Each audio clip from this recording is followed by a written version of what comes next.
Hola a todos. Después de mucho tiempo que no hago unboxing, así que compré un cubo de 18 euros.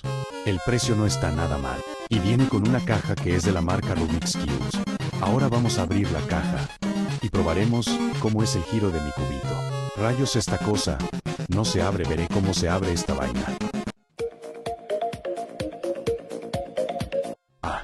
Yo sacrificando mi tiempo en ver cómo se abre esta vaina. Y resultó que solo tenía que sacar una maldita pegatina. Bueno, ya lo abrí. Ahora vamos a sacar a mi cubito. ALFIIM. Puedo tener a este cubo en mis manos. Vamos a darle sus primeros giros. El giro no está nada mal. Ahora vamos a ver lo que hay en la caja. Ok, en la caja hay un soporte de cubos que está medio raro. Es de la marca Rubik's Cube. La verdad que es que no sé cómo poner esta cosa. Bueno, dejemos esto para más tarde y veremos qué cosas más hay en la caja.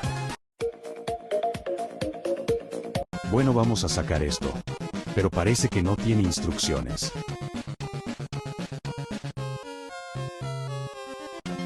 Bueno, ya lo saqué. Voy a abrir esto y ver lo que hay. Pero qué cojo. ¿Desde cuándo esconden las instrucciones detrás de la caja? Ok, esta cosa no la entiendo.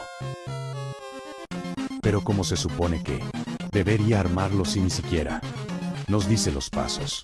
Ya entendí cómo se pone. Estaba más fácil de lo que pensé. Antes de despedirme, les quiero mostrar un truco que descubrí.